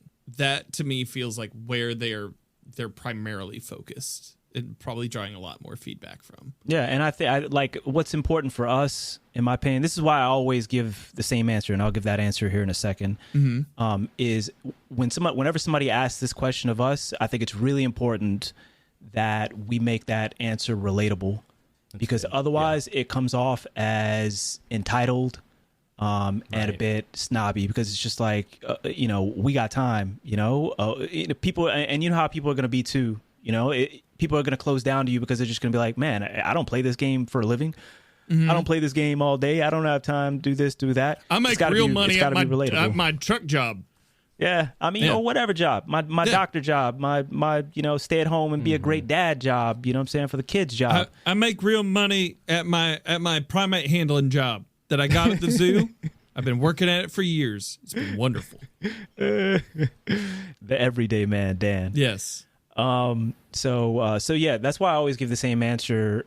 You just find either you do or you don't. You just find areas. Always be looking for areas or corners of the game to enjoy. Mm-hmm. But sorry to interrupt you there. Yeah. Oh no, this is good, and I'm glad that Tony brought up that question of like, are you sure it's not just because you're doing a video on this? And while yes, it is in my character to like go and like those are the things that interest me anyway in the game, regardless of a video. I also do think that I'm glad that he framed that question, because now I'm like, well, what really is it more that is more relatable to everyone? And I think that's why I always bring up the Rumble grind that I did and like that journey that I made for myself, because I know that I'm not like the best player in the world or anything like that, but I put an objective, a goal for myself. Like when I started Destiny, I was just nobody. And that's the promise of, I think, Destiny as a game is become legend. Like we're all like, there is something that you can go for and strive for and be better and make that hand cannon aim better, stack these damage things up so you can do crazy things. I think that's why I mentioned the perk stuff going for it, because it's like, oh, maybe I don't have the best aim, but I can, use this to counter this and become a better Crucible player, have more success because of it. I know that can be difficult to see with the skill-based matchmaking we have right now and without a comp playlist of a number going up or anything, but you can make those personal goals for yourself still. And that would be the thing that I think would be more relatable. So I'm glad that Tony phrased it that way. Mm-hmm. Will, what about you? Dude, it's tough because I feel like it's changing. I feel like it used to be I would be engaged in PvP because, one, like I said before, the gunplay and just Destiny in general, like the PvP is very addicting. It feels so good. And I still think that remains in some aspects, but it used to be more because like I wanted to take people flawless. I wanted to play trials all day, every day. Wish it was there Monday to Sunday, Monday to Monday. Like I just wanted it there. I like the idea of like, got to get 7 wins in a row, got to get the golden chest. I loved it. But I think it's changing because like now I don't find myself running home from work on a Friday to fire up stream and grind trials for 12 hours. I think it's more like loot incentivized now. I want to chase things. So Out of Bounds was huge, and coupling that with like how good Eruption was felt so good and refreshing. Yeah. But I want more. I feel like we're letting Bungie settle with the bare minimum. And I think one PvP weapon a season feels bad, man. So yeah, I don't think I'll just add small to that. I don't necessarily think we're letting Bungie settle because the sentiment just doesn't support that. I just think that we're, as a PvP community, we're not constructive enough with our feedback in order to give them the type of direction necessary to make the type of changes that we would find rewarding. So I'll just add that to that. I can see that. It's tough. Ain't nobody letting Bungie settle. Yeah. It's tough though because I don't know. Off topic and from that, I feel like you articulated a lot better, and I probably would have aligned more in the past, but I feel like I'm more jaded now, and I'm frustrated because I feel like we've been down this road and we continue. And I say we as in more like myself, to give Bungie a pass when they don't like, if we're going to celebrate them when they succeed, I think it's totally fair to critique them when they fail. And I don't think there's enough critiquing when they fail. And not from anybody in this room, but I think there are a lot of people that are only there to celebrate the wins and are MIA when there are L's to be discussed. And I think that is frustrating from a community that continues to say that they're unified when we're not. We're a PvP community. We're a PvE community. It is very seldomly the Destiny community. There's infighting constantly. It's just, sorry to go off on a tangent, but I just want more. I want more weapons and stuff. I want more loot to grind. That's what keeps me coming back is loot. I want to grind for stuff that I want to use in PvP. Whether it's found in PvE or PvP, I don't care. I just want hand cannons, shotguns, and snipers to use to shoot other people in the face with. Ideally in the face. Ideally. Yes. Yeah. But if I jump in the air, you're getting shot in the body. Sorry. Or if I happen to trip over a tiniest little pebble on the ground, my shotgun's probably going to only do like 40 damage. All good. You're getting melee. That's a PvE and a PvP issue. That's across the board. That's where we unite geometry. What about you, Tony? Oh man, we got off on some awesome stuff, man. What was the question again? Genuinely curious. How do you guys play and stay motivated playing PvP? Yeah. Just what I was saying before is always trying to just look for a corner. I'm just finding a niche. Always just trying to look for a corner. Not even just a niche. It's just like, man, if PvP's not popping, even just that week, man. Okay, we're gonna go farm a borrowed time for like 2 days, 2-3 streams, right. 2-3 days, and we don't even play that much PvP. And then of course I'll get in my normal, IllPhysics lab scrims with my community maybe on Sunday, but we just don't play that much PvP. Or man, like what did I do this morning? I didn't play PvP, didn't feel like playing PvP this morning. I mean, I've been having some stream stuff, but nonetheless, along with testing the stream out to see how long I could stream for without Spectrum going crazy on me, I just did GMs. I'm not particularly, enamored by the DFA, but sure, cool. Let's go for it. I ended up deleting a god roll, by the way, on accident. God damn. Oh, yeah. Were you gonna use it though? But let's go run some GMs. GMs are a challenge. Like I love in-game PvE content. That's a challenge. It's right up there with some of the best PvP content in the game for me personally, as far as being rewarding. So, especially considering it's something that I'm not as familiar with, as most of the other people that might jump in. I'm doing GMs with viewers.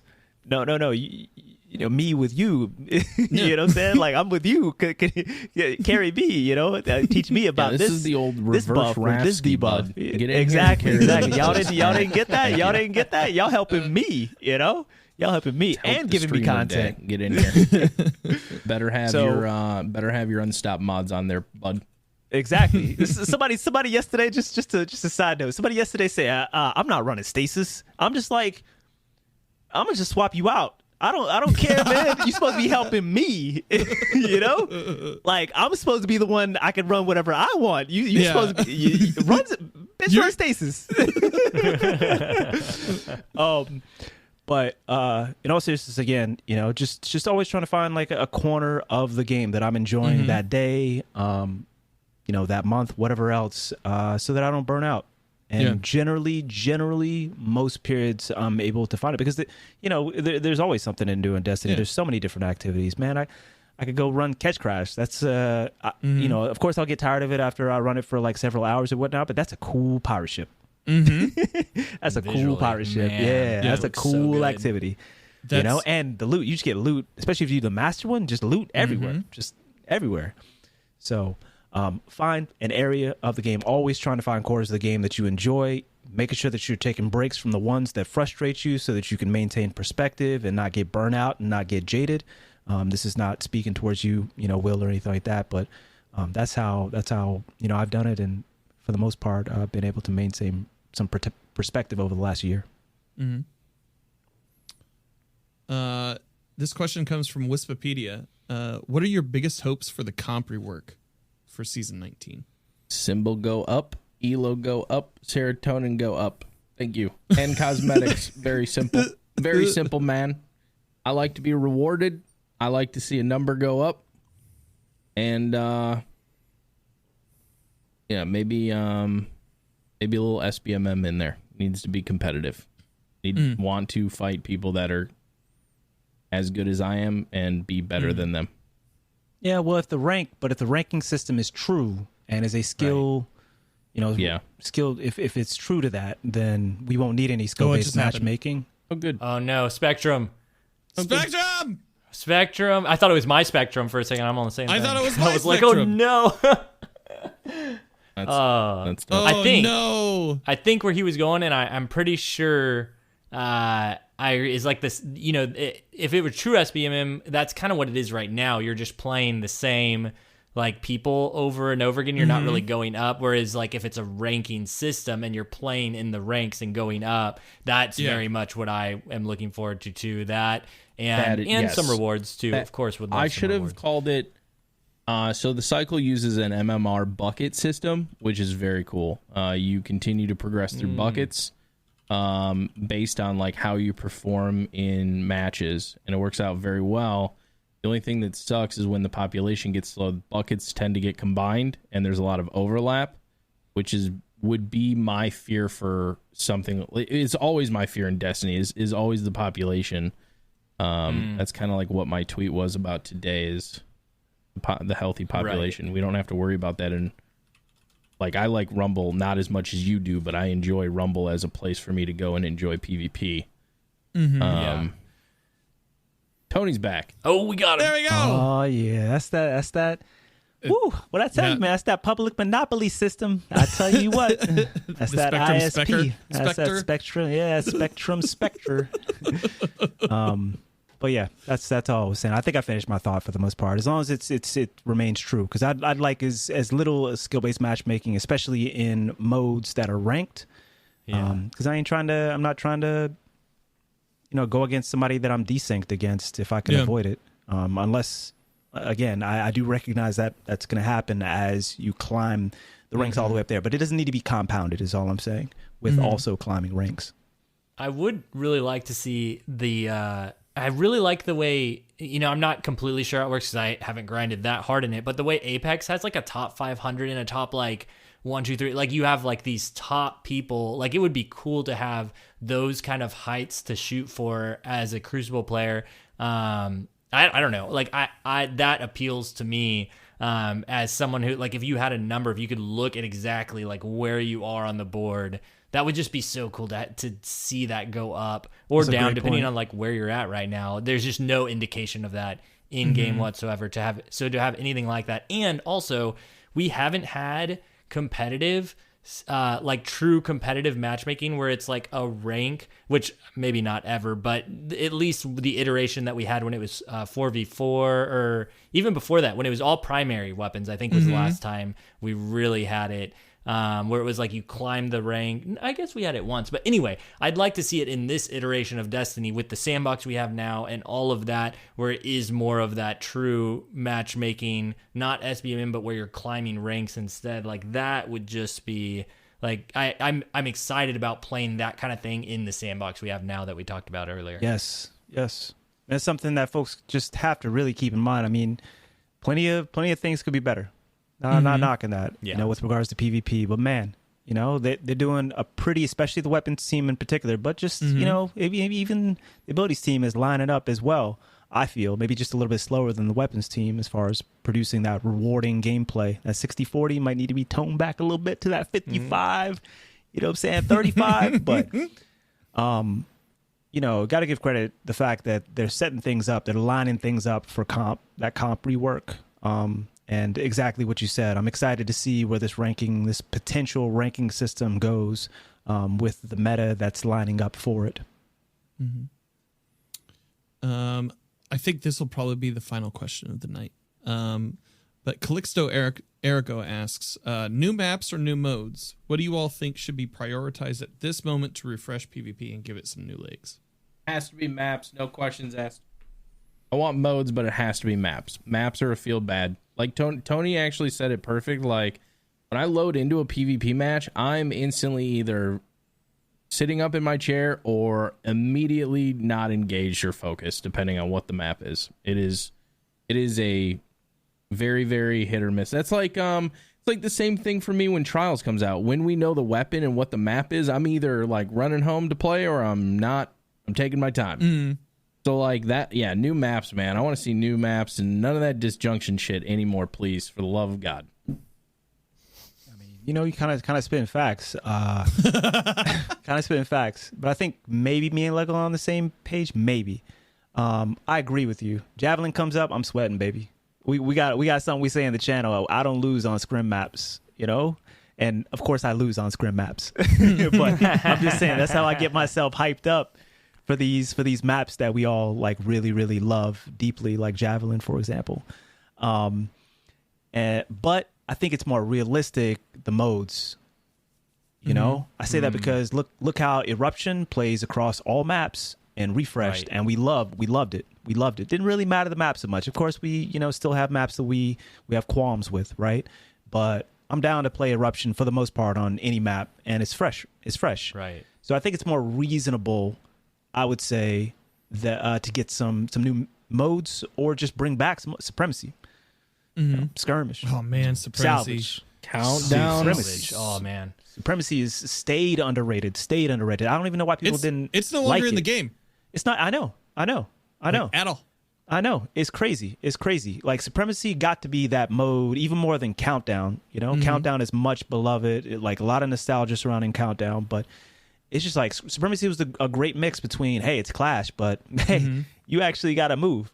You got to pick up these crests, or you might actually lose to, you know, Timmy Titan 952 who's sitting back clipping their toenails, playing on a controller, just vibing with their kids, and just running around picking up crests amplified, you know, and just killing it for the team basically. And we won because of that person, you know, that maybe is not the best Slayer, but is really great. You know, it's a mixed objective Clash Slayer mode. And so anyway, my point is, I think it's more reasonable to expect a refresh, you know, a personal refresh, I guess you could say, you know, off of a game mode that's played on any map versus one new map that is in a rotation amongst other maps, 24 supposedly. Supposedly there's 24 maps in rotation right now. Man. But yeah. I'm split, honestly. Like I'm split between and my thing isn't split between like new modes and new maps, because if that were the case, I would probably take new modes almost hands down, because I don't know if I'm just different or what, but like I could play Javelin over and over again and not get bored because the sandbox keeps changing and I keep enjoying it in new ways. Like Endless Veil is still one of my favorite maps, and it was in the beta. Like I'm still playing it and I'm still liking it, just because I'm playing it different ways with different abilities, with different weapons, and I approach it entirely different every time. So the maps isn't the problem to me. Maybe map selection, like for the game mode, is a problem for me. Like you were saying, disjunction, like I never want to play that on Rumble ever again in my life. But if it was just like Anomaly and, you know, Endless Veil and, you know, all the like more medium close range maps where the action just keeps happening no matter what the player count is in the Rumble lobby, that's like, I would take that over anything else. But new game modes does appeal to me a whole lot. Like momentum control is just so much fun to me. The new Iron Banner mode is so much fun. Just stuff that switches things up and have it as just a public, like, hey, go do this lobby. That's great. Or if that includes like, does new modes include like trials rework or comp rework? Like that's just such a massive thing. Endeavor, like, yeah. yes, that is appealing too. But map selection over new maps for me would be the defining answer, I think. Heck yeah. Well, Yeah. gentlemen, We could do a couple more. Let's do lightning round. you want to do Lightning round? All right, let's do a couple more. Lightning do a couple round. more. Keep it All right. short. Keep it short, people. Hobo This is really Scruff just talking to asks, me. is there any weapon archetype weapons or archetype that you wish were more viable in PvP?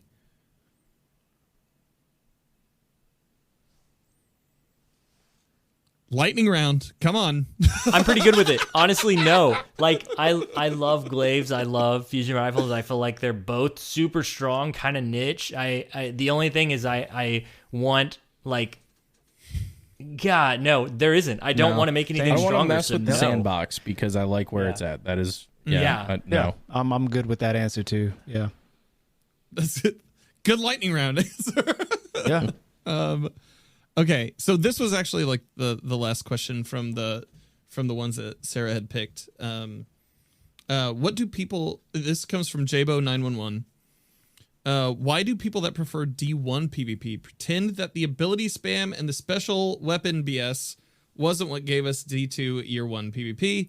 If you disagree, what problems from D1 do you feel created or exacerbated D2's issues? That ain't a lightning round question. I'm gonna keep it short. Bungie made that decision. Yeah. Yep. Bungie made that decision. Like, they had a graph somewhere. Yeah, I mean, whatever they did, it's just like player sentiment might have gone this way, that way. Player sentiment right now goes this way, that way. But Bungie decides on the direction for the game. You know, they decide what feedback they want to respond to and in what way they want to respond to it. So to say that, you know, sentiment surrounding the way the D1 ended up giving us D2, I mean, that was a huge shift. The pendulum swing D1 was massive. That was a massive shift, and then a massive shift back for Forsaken, right? For year 2, D2. So I just don't know if I find that question the most relevant. Mm-hmm. Yeah, it's like at the beginning of D2, maybe this question would be relevant, but we're so far past that now. It's like a completely different thing. Yeah. Honestly, that might be the last question. Unless, like... I have one. Okay. You're not going to hear it probably on the podcast, but... Yeah, no, you are. I've got the background recording. No, don't put me in there. What would be your... Probably never going to happen, right? But what would be your absolute dream? Either meta, either possible game mode, either possible... Like, what would be your absolute... Never going to happen, probably, but... dream PvP. What would that be? Fourth character. Oh wait, what was it? Fourth character. Yeah. That's a good one. Easy. Oh, you like that one? Oh, it just completely flipped it for you, huh? Okay.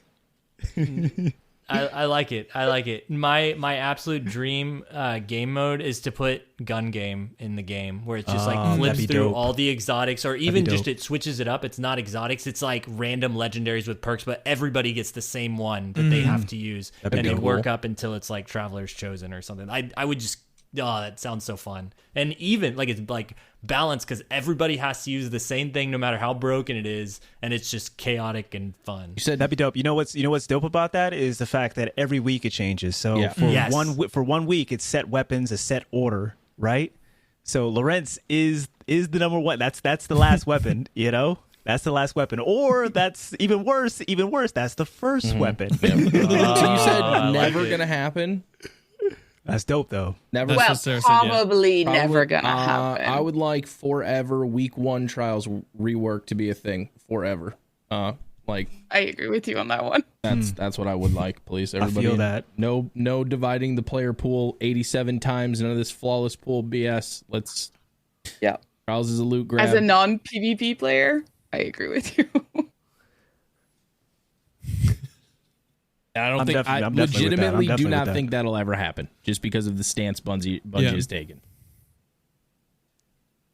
Yeah, I agree with that. Sarah, what did you enjoy as a non-PvP player? You said, right? Yeah. What did you enjoy about week 1? Where you would like it to return to that state? So to be fair, I was privileged, and I recognize my privilege in this one. But I played with really good players. And I played with different people. That's the other thing, though. I played with different people, but I have groups of friends, and some of them are really good players. And we were going in, and we had difficult games, but we had also really good games, and we kept just going in because it was fun. But here's my biggest gripe points with Bungie right now, with Destiny 2. Particularly, whether it be PvP or PvE, it was rewarding. I kept getting Shayuras. I think I got 50 Shayuras that weekend. And my time was rewarded. I had insanely difficult games. It didn't matter, because the next game could be good, and I could maybe get a Shayuras. And that was... And I had fun with my friends, too, because we had, like, stupid loadouts. Or I don't even think we had, like, grindy or sweaty loadouts. We were just going in, having fun, going for it, and we enjoyed it. spent You're saying Trials is most enjoyable when it's accessible to the masses and a loot grab, not a competitive setting. Yeah. When you can make it competitive. You can make it competitive, you know, but it's accessible to the folks who just want to get in there and get loot and have a good time. You know, it's not, the stakes aren't dire, you know, like everybody, including myself, steps into game one and you already feel it, the pressure in the back of your skull. 100%. You know, the stakes are already dire, you know, because that's the other thing. Yeah. That specific weekend, I went to the lighthouse once. Once. I didn't care about going back. All I wanted was the weapon and other rewards that I would get from just playing the game and, like, you know, drops at the end of the game. That's all I cared about. I didn't care about going to the lighthouse. Went once, kept my card, kept playing.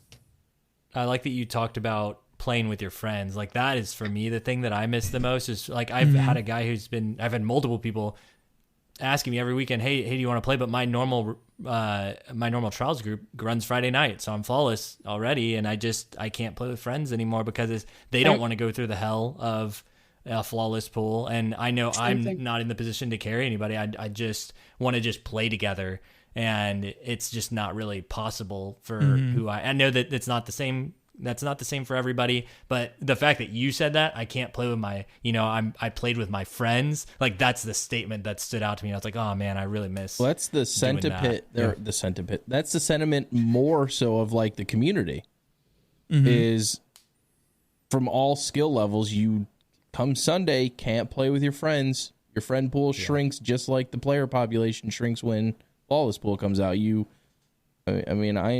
I don't want to sweat every time, and I would like to play with people that are not as skilled in PvP as I am, but if it comes around to Sunday, they don't want to play with me. And I don't blame them. I really don't. I don't even play that much on Sunday anymore, not because I can't take people flawless, but it is a slog. And the difference between the flawless pool and the non-flawless pool, the further it progresses towards reset, the less and less different they are in terms of how people are playing and how awful those matches are. I agree. Which is unfortunate because it completely torpedoes the game mode. This brings me this idea. What do you think about this? Because I've heard Sep say this. I think Hardcore may have also agreed with this. But what do you think about separating the adept weapon from the lighthouse and making it let's say a 7-win card, whether you go flawless or not, whether you lose your first match, you keep your card, you go 7 wins. Because let's be honest, for a lot of average players, myself included, if I go in without really good PvP players, it will take me quite a long time to get a 7 win, no matter what. What if I say, okay, my card, I lost my Mercy, I lost whatever. I lost my thing, I kept my card, I got 7 wins after X amount of time, doesn't matter. I'm able to go to Saint and turn in my card to get the adept weapon. I will not go to the lighthouse. I have no chance of getting any of the cosmetics. I have no chance of getting any of the sparrow, the ghost, the ship, whatever.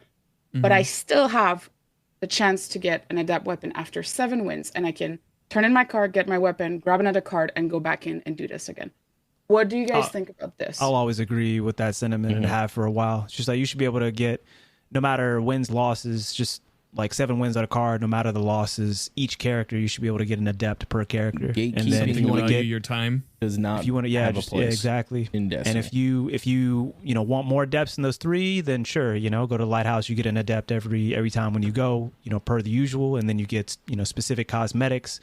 Only cosmetics that would drop from the lighthouse, and then of course that lighthouse experience. You can count that as well, but there should be an adept per character just for 7 wins. Doesn't matter the losses, each character every single week. Let's be honest, adept weapons aren't what they used to be with the crafting system and a lot of other things. Either way, the game is just evolved, man. Yeah, there's no reason to put it behind flawless. Doesn't need to be. There isn't. Well, I mean, I wouldn't necessarily go as far as to say that. I don't necessarily think that I would feel right not having adepts drop every time like they do right now for going flawless. It's still an endeavor. But I just think that, it should just be accessible. It should just be accessible to whether you go flawless or not. It's just, I feel like that's where we are. For me, it's like whatever increases the population, if it gets more people playing, then yes, the answer is yes. Thank you. I was actually going to say that a little bit earlier. That's literally the only thing that matters for trials at this point to me. You know, I don't want to ruin the integrity of the mode. Of course, I'm not saying go crazy. You know, go crazy. But yes, population is by far the greatest determining factor for the success of trials each weekend. All right. So many things just depend on it. Well, guys, thank you so much for showing up today. Thank you so much for the conversations today. It's been wonderful having you all. If you can all please tell people where they can find you on the internet, and we'll bring this home. Let's start with you, Lego, and then go to Tony, and then to Will. Sounds good. I'm Lego, aka Legoleflash. You can find me on Twitter or YouTube, preferably YouTube. And that's Lego LE Flash. Doing lots of stuff. Did deep dive on a fusion rifle that my brain is hurting on afterwards. So charge times are weird. My name is Tony, aka IllPhysics. If you want to know where to find me, you can easily go to the front of this podcast and you can listen to that again. I'm just going to make this a plug for Legoleflash. This man is doing it on YouTube, chat. I'm just letting y'all know. This dude is doing it on YouTube. If you ain't following him, and D Flawless, by the way. You know what I'm saying? Those are the two right now y'all need to make sure you're on top of on YouTube. So D Flawless, Legoleflash, do it. Otherwise, let's pass it to Will. Yeah, you can find me everywhere at TooHardcore. Twitch, Twitter, YouTube. I think that's everything. Yeah. I appreciate the invite, Dan. I had a good time. Absolutely. Yeah, thanks for having us on, man. It was a pleasure to have you guys all on. It was like, it is something that like, I've done panel shows a lot and like in my time, and I like the idea of bringing people together, especially like you guys. You guys know exactly what you're talking about when it comes to these things. I always learn a lot when I listen to people speak in depth about PvP, like with passion, and especially like this conversation was level-headed. That's what I was going for. It's like not like a screaming match of like, yeah, but you could do this. Like I can't stand that. But it's always a pleasure listening to you guys speak, and you guys are welcome back anytime. Like if we just wanted to do this once a season, into it. You guys are welcome back anytime. Appreciate it. Yeah, Well, I have to take you up on Feelings that. mutual, Sounds like man. a good time. Yeah. Only Seth next time, so he doesn't have to try to send me some kind of script that I have no Did he desire send you to that read. script? Did he? I told him I was blocking all communications. My name's Danfinity. You can find me on Twitter, Instagram, and the TikTok at Danfinity, where the eyes are else. You can also catch me 3 days a week on Twitch at twitch.tv/Danfinity, helping Guardians through Pinnacle and in-game PvE activities. GMs are on the rise.